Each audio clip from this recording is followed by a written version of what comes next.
बिस्मिल्लाहिर्रहमानिर्रहीम। अस्सलाम वालेकुम नाज़रीन, मेरा नाम है राय उमर और आप देख रहे हैं उमर फार्मिंग आइडियाज़। नाज़रीन, आज हम आपको लेके आए ज़िला सियालकोट के तहसील पसरूर के एक गांव में।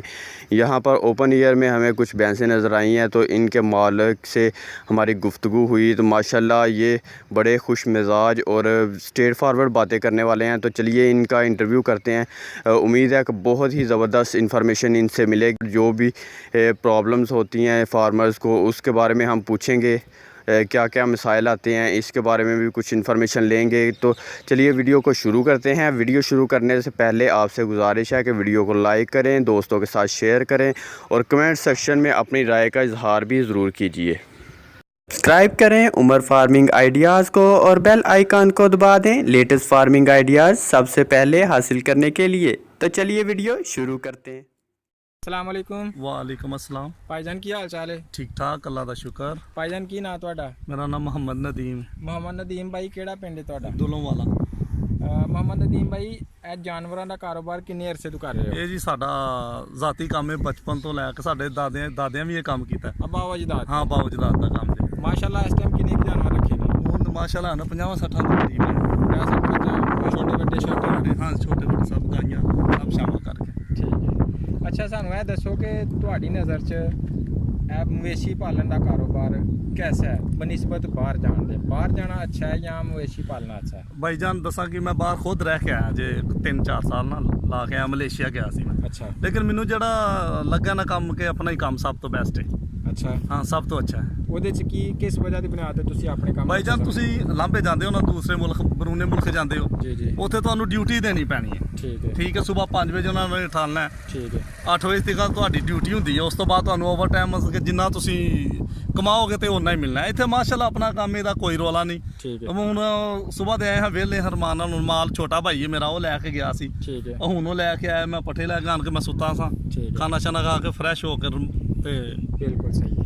यानी काम करना है लेकिन अपनी मर्जी ना, अपनी मर्जी ना, कोई बंदा गुलामी नहीं करना। गुलामी नहीं उत्थे तुसीं इंज भाईजान बह नहीं सकते। वो कहणगे ना काहदे वास्ते बैठा है, काम नहीं करना ते अपने मुल्क तुर जा, घर तुर जा। बिल्कुल सही है। अच्छा भाई, यह दसो कि तुहाडे नज़दीक मੱਝਾਂ ਦਾ ਕਾਰੋਬਾਰ ਬਿਹਤਰ ਹੈ ਜਾਂ ਗਾਈਆਂ ਦਾ ਕਾਰੋਬਾਰ ਬਿਹਤਰ ਹੈ? ਭਾਈਜਾਨ ਜਿਹੜਾ ਸਾਡਾ ਇਹ ਏਰੀਆ ਹੈ ਨਾ, ਇਹ ਏਰੀਆ ਦੇ ਹਿਸਾਬ ਨਾਲ ਸਾਡੇ ਏਰੀਆ 'ਚ ਮੱਝਾਂ ਦਾ ਕੰਮ ਸਹੀ ਹੈ। ਸਹੀ ਹੈ। ਹਾਂਜੀ। ਤੇ ਗਾਈਆਂ ਰੱਖਣ ਜਿੱਥੇ ਕੀ ਫਲਾਣਾ ਗਾਈਆਂ ਨੂੰ ਇਹ ਗਰਮੀ ਬਹੁਤ ਕਰਦੀਆਂ ਨੇ। ਠੀਕ ਹੈ। ਜਿਹੜੀਆਂ ਇਹ ਸਾਡੇ ਕੋਲ ਨੇ ਆਮ ਗਾਈਆਂ, ਨਸਲ ਵਾਈਜ਼ ਗਾਈਆਂ ਨੇ, ਕਿਉਂਕਿ ਉਹਨਾਂ ਵਾਸਤੇ ਸਪੈਸ਼ਲ ਇੱਕ ਸ਼ੈੱਡ ਚਾਹੀਦਾ, ਪੱਖਾ ਲੱਗੇ ਹੋਣੇ ਚਾਹੀਦੇ ਨੇ, ਉਹ ਤਾਂ ਇੱਥੇ ਰਹਿ ਸਕਦੀਆਂ। ਦੂਸਰਾ ਕਹਿੰਦੇ ਨੇ ਉਹਨਾਂ ਦਾ ਦੁੱਧ ਵੀ ਨਹੀਂ ਸਾਡੇ ਇਲਾਕੇ 'ਚ ਵਿਕਦਾ। ਹਾਂ, ਦੁੱਧ ਵੀ ਨਹੀਂ ਵਿਕਦਾ ਬਿਲਕੁਲ। ਗਾਈਆਂ ਦਾ ਇੱਥੇ ਵਿਕਦਾ ਹੀ ਨਹੀਂ ਹੈ।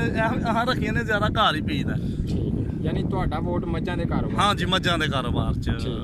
ਅੱਛਾ, ਤੁਸੀਂ ਇਹ ਦੱਸੋ ਕਿ ਤੁਸੀਂ ਆਪਣੀ ਮੱਝਾਂ ਦੀ ਡੇਲੀ ਦੀ ਰੂਟੀਨ ਕੀ ਰੱਖੀ ਹੈ? ਭਾਈਜਾਨ ਡੇਲੀ ਦੀ ਰੂਟੀਨ ਜੋ ਉਹਨਾਂ ਨੇ ਖਾਣਾ ਹੈ, ਮਤਲਬ ਜਵਾਰ ਲੈ ਆਈ ਦੀ ਹੈ, ਮਕਈ, ਜੋ ਵੀ ਮਤਲਬ ਕਿ ਆਪਣੀ ਪਹੁੰਚ ਦੇ ਮੁਤਾਬਕ ਜੋ ਵੀ ਪਾਈ ਹਾਂ ਇਹਨਾਂ ਨੂੰ ਪਾਉਂਦੇ, ਇਹਨਾਂ ਦੀ ਖਿਦਮਤ ਕਰਦੇ। ਮਤਲਬ ਕਹਿਣ ਦਾ ਮਤਲਬ ਹੈ ਕਿ ਤੁਸੀਂ ਇਹਨਾਂ ਦੀ ਕਿਸ ਤਰ੍ਹਾਂ ਨਿਗਹਿਦਾਸ਼ਤ ਕਰਦੇ ਹੋ ਸਵੇਰ ਤੋਂ ਲੈ ਕੇ ਸ਼ਾਮ ਤੱਕ? ਕਿਸ ਟਾਈਮ ਚੁਆਈ ਕਰਦੇ ਹੋ, ਕਿਸ ਟਾਈਮ ਪਾਣੀ ਪਿਲਾਉਂਦੇ ਹੋ, ਕਿਸ ਟਾਈਮ? ਭਾਈਜਾਨ ਜਿਹੜਾ ਹੁਣ ਜਿਹੜਾ ਟਾਈਮ ਜਾਣ ਰਿਹਾ ਨਾ, ਹੁਣ ਤੇ ਸਵੇਰ 4 ਵਜੇ ਬਾਹਰ ਕੱਢ ਲਈਦੀਆਂ ਨੇ ਧਾਰਾਂ ਕੱਢ ਕੇ ਨਾ, ਤੇ 5-5:30 ਵਜੇ ਮੈਂ ਛੋਟਾ ਭਾਈ ਲੈ ਜਾਂਦਾ, ਮੈਂ ਪੱਠੇ ਲੈਣ ਤੁਰ ਜਾਣਾ। ਕਿਉਂਕਿ ਪਾਣੀ ਹੁਣ ਆਮ ਤੁਹਾਡੇ ਸਾਹਮਣੇ ਬਾਹਰ ਆ, ਬਾਹਰੋਂ ਹੀ ਪਾਣੀ ਪੀ ਲੈਂਦੀਆਂ ਨੇ। ਨਹੀਂ ਤੇ ਗਰਮੀਆਂ ਜਦੋਂ ਸਰਦੀਆਂ 'ਚ ਸਟਾਰਟਿੰਗ ਸਾਡਾ ਮਾਲ ਘਰ ਰਹਿੰਦਾ, ਸਾਨੂੰ ਬਸ ਇਹਦਾ ਇਹੋ ਹੀ ਐਡਵਾਂਟੇਜ ਕਿ ਸਰਦੀਆਂ 'ਚ ਜਿਹੜਾ ਨਾ ਬੰਨ੍ਹੇ ਉਹਨਾਂ 'ਚ ਤੁਹਾਨੂੰ ਪਤਾ ਸਰਦੀਆਂ 'ਚ ਜਾਨਵਰ ਪਾਣੀ ਘੱਟ ਪੀਂਦਾ, 2 ਟਾਈਮ ਪਾਣੀ ਪਿਲਾਈਦਾ ਤੇ ਇਹਨਾਂ ਦੀਆਂ ਧਾਰਾਂ ਕੱਢੀ ਦੀਆਂ ਨੇ ਸਵੇਰ 4:30 ਵਜੇ 5 ਵਜੇ, ਜਦੋਂ ਮਸਲ ਕੇ ਜਾਗ ਆ ਗਈ ਉੱਠ ਪਏ ਆਣ ਕੇ ਕੱਢ ਲਈਆਂ। ਅੱਛਾ, ਤੁਸੀਂ ਇਹ ਦੱਸੋ ਕਿ ਇਹਨਾਂ 50-60 ਜਾਨਵਰਾਂ ਨੂੰ ਰੱਖਣ ਵਾਸਤੇ ਕਿੰਨੀ ਜਗ੍ਹਾ ਚਾਹੀਦੀ ਹੁੰਦੀ ਹੈ?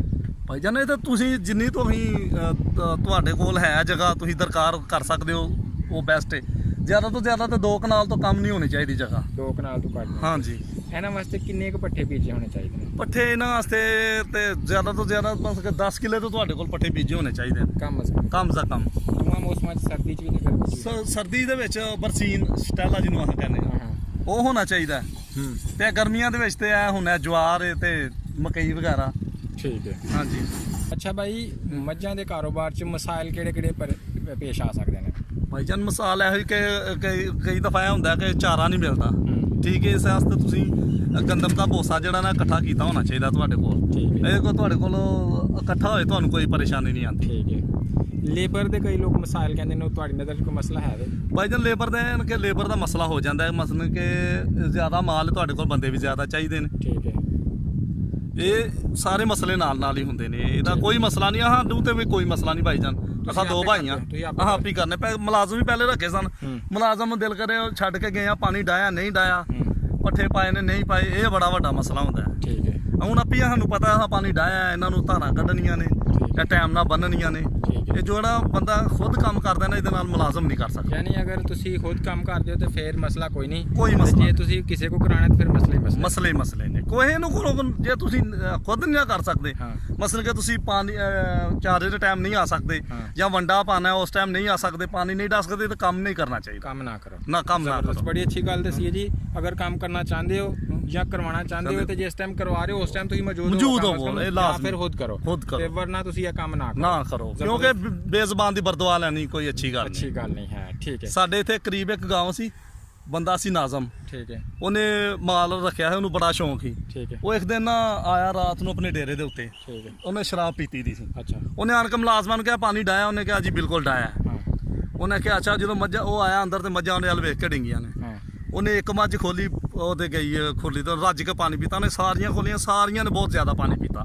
ਉਹਨੇ ਨਾਲੇ ਉਹਨਾਂ ਨੂੰ ਕੱਢੀਆਂ ਗਾਲਾਂ ਤੇ ਅਗਲੇ ਦਿਨ ਲਿਆ ਕੇ ਗਾਹਕ ਉਹਨੇ ਟੋਟਲੀ ਵੇਚ ਛੜੀਆਂ ਸਾਰੀਆਂ ਚਕਾ ਗੁੱਸੇ ਚ ਆ ਕੇ, ਕਿਉਂ ਕਹਿੰਦਾ ਮੈਂ ਇਹਨਾਂ ਦੀਆਂ ਬਰਦਵਾਵਾਂ ਕਿਉਂ ਲਾ। ਸਹੀ ਹੋ ਗਿਆ। ਮੁਲਾਜ਼ਮ ਉਹਨੇ 3-4 ਰੱਖੇ ਸਨ। ਠੀਕ ਹੋ ਗਿਆ। ਮੁਲਾਜ਼ਮ ਚ ਔਰ ਆਪਣੇ ਕੰਮ ਚ ਇਹ ਫਰਕ ਹੁੰਦਾ ਹੈ। ਅੱਛੀ ਗੱਲ ਹੈ। ਅੱਛਾ ਭਾਈ ਇਹ ਦੱਸੋ ਕਿ ਇਹ ਜਿਹੜੇ ਜਾਨਵਰ ਨੇ ਇਹਨਾਂ ਦਾ ਰੋਜ਼ਾਨਾ ਦਾ ਖਰਚ ਕਿੰਨਾ ਹੋ ਜਾਂਦਾ ਹੈ?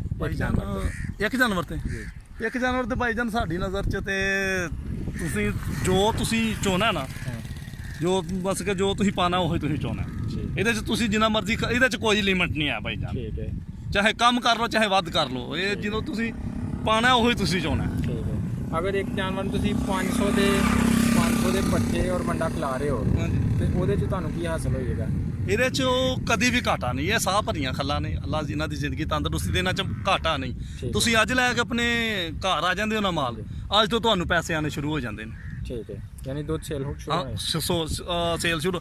ਕੋਈ ਵੀ ਕਾਰੋਬਾਰ ਤੁਸੀਂ ਕਰਨ ਲੱਗਿਆ ਟਾਈਮ ਇੱਕ ਅਰਸਾ ਲੱਗਦਾ ਹੈ, ਇਸ ਕਾਰੋਬਾਰ 'ਚ ਤੁਹਾਨੂੰ ਕੋਈ ਟਾਈਮ ਅਰਸਾ ਨਹੀਂ ਲੱਗਦਾ। ਠੀਕ ਹੈ। ਫੌਰੀ ਤੌਰ ਤੇ ਹਾਂਜੀ, ਫੌਰੀ ਤੌਰ। ਬੰਦਾ ਨਵਾਂ ਕੰਮ ਕਰਨਾ ਚਾਹੁੰਦਾ ਹੈ, ਝੋਟੀਆਂ ਲੈ ਕੇ ਸ਼ੁਰੂ ਕਰੇ, ਕੱਟੀਆਂ ਲੈ ਕੇ ਸ਼ੁਰੂ ਕਰੇ ਜਾਂ ਸੂਈਆਂ ਮੱਝਾਂ ਲੈ ਕੇ? ਭਾਈ ਜਾਨ ਜੇ ਤੇ ਉਹਦੇ ਕੋਲ ਆਪਣੇ ਚਾਰਾ ਦਰਕਾਰ ਹੈ ਫਿਰ ਤੇ ਉਹ ਝੋਟੀਆਂ ਭਾਈ ਲੈ ਕੇ ਸ਼ੁਰੂ ਕਰ ਲੇ, ਪਰ ਬੈਸਟ ਤੇ ਇਹੋ ਹੀ ਸਭ ਤੋਂ ਕਿ ਜਿਹੜਾ ਨਾ ਦੁੱਧ ਵਾਲਾ ਮਾਲ ਲੈ ਕੇ ਸ਼ੁਰੂ ਕਰ। ਯਾਨੀ ਕਿ ਤੁਹਾਡੇ ਮੁਤਾਬਿਕ ਸਭ ਤੋਂ ਜ਼ਿਆਦਾ ਜ਼ਰੂਰੀ ਚੀਜ਼ ਹੈ ਇਹ ਕਿ ਚਾਰਾ ਆਪਣਾ ਹੋਣਾ ਚਾਹੀਦਾ। ਸਭ ਤੋਂ ਵੱਡਾ ਮਸਲਾ ਹੀ ਹੈ, ਕਿਉਂਕਿ ਉਹਦੇ ਤੋਂ ਬਗੈਰ ਬੰਦਾ ਸ਼ੁਰੂ ਨਾ ਕਰੇ। ਜਿਹੜੇ ਲੋਕ ਮੁੱਲ ਦਾ ਪਾ ਕੇ ਪਾਉਂਦੇ ਨੇ ਉਹਨਾਂ ਵਾਸਤੇ ਅਸਾਂ ਵੀ ਸਾਰਾ ਮੁੱਲ ਦਾ ਲੈ ਕੇ ਪਾਉਂਦੇ ਹਾਂ। ਠੀਕ ਹੈ। ਜ਼ਿਆਦਾ ਦੇਖ ਲਓ ਹੁਣ ਮੂੰਜੀ ਲੱਗ ਰਹੀ ਹੈ ਇੱਧਰ, ਕੋਈ ਮਸਲਾ ਨਹੀਂ ਹੁੰਦਾ, ਕਿਉਂਕਿ ਜੇ ਇਹ ਕਰਮਾਂ ਵਾਲੀਆਂ ਦੁੱਧ ਦਿੰਦੀਆਂ ਨੇ ਤੇ ਇਹਨਾਂ ਨੇ ਜ਼ਾਹਰ ਖਾਣਾ ਵੀ ਤੇ ਹੈ ਨਾ। ਜੇ 4-5 ਹਜ਼ਾਰ ਦਾ ਦੁੱਧ ਦਿੰਦੀਆਂ ਨੇ ਤੇ 1000 ਰੁਪਇਆ ਖਾ ਲੈਣੀਆਂ, 1500 ਖਾ ਲੈਣ ਪੱਠਿਆਂ 'ਚ, ਤੇ ਉਹਦਾ ਕੋਈ ਹਰਜ ਨਹੀਂ ਹੈ। ਜ਼ਬਰਦਸਤ। ਅੱਛਾ, ਇਹਨਾਂ ਦੀ ਸਿਹਤ ਦਾ ਖਿਆਲ ਰੱਖਣ ਵਾਸਤੇ ਕੀ ਹਥਿਆਤੀ ਤਦਾਬੀਰ ਕਰਦੇ ਹੋ? ਇਹਨਾਂ ਦੀ ਸਿਹਤ ਦਾ ਖਿਆਲ ਇਹੋ ਹੀ ਪਾਣੀ ਦਾ ਵਗੈਰਾ ਦਾ, ਕਿ ਗਰਮੀ ਦੇ ਵਿੱਚ ਇਹਨਾਂ ਨੂੰ ਤੁਹਾਡੇ ਕੋਲ ਜਿੰਨੀ ਪਹੁੰਚ ਹੋਏ ਤੁਸੀਂ ਉਹ ਕਰ ਸਕਦੇ ਹੋ ਇਹਨਾਂ ਨਾਲ। ਠੀਕ ਹੈ।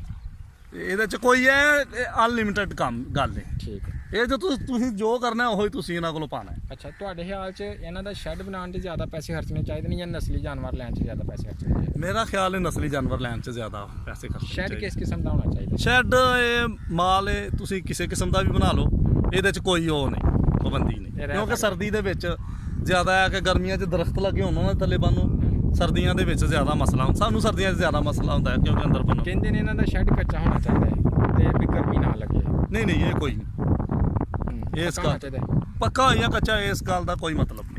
ਤੇ ਜਿਹੜਾ ਲੋਹੇ ਦਾ ਸ਼ੈੱਡ ਬਣਾਉਂਦੇ ਨੇ ਉਹਦੇ ਮੁਤਲਕ ਤੁਹਾਡਾ ਕੀ ਖਿਆਲ? ਲੋਹੇ ਦਾ ਗਰਮੀਆਂ ਦੇ ਵਿੱਚ ਤੁਹਾਨੂੰ ਜ਼ਾਹਰ ਪਤਾ ਤਪਦਾ, ਲੋਹਾ ਜਿਹੜਾ ਇਹ ਤਪਦਾ, ਇਸ ਲਈ ਉਹ ਕਹਿੰਦੇ ਨੇ ਕਿ ਜਿਹੜਾ ਕੱਚਾ ਸ਼ੈੱਡ ਹੈ ਉਹ ਠੰਡਾ ਰਹਿੰਦਾ, ਉਹ ਜ਼ਿਆਦਾ ਮੁਫੀਦ ਹੈ। ਬਾਈ ਜਾਨ ਜਿਹੜਾ ਸਾਡਾ ਏਰੀਆ ਨਾ ਆਹ ਜ਼ਿਆਦਾ ਇਹ ਕਰਨੇ ਕਿ ਮਾਲ ਬਾਹਰ ਹੀ ਫੇਰਨੇ, ਗਰਮੀਆਂ ਅਸਾਂ ਘੱਟ ਵੱਧ ਹੀ ਜਿਹੜਾ ਨਾ ਅੰਦਰ ਬੰਨ੍ਹਨੇ ਆ ਮਾਲ, ਬਾਹਰ ਹੀ ਫੇਰੀ ਦਾ ਮਾਲ। ਪਾਣੀ ਜਾਂ ਤੁਹਾਡੇ ਸਾਹਮਣੇ ਬੈਠਾ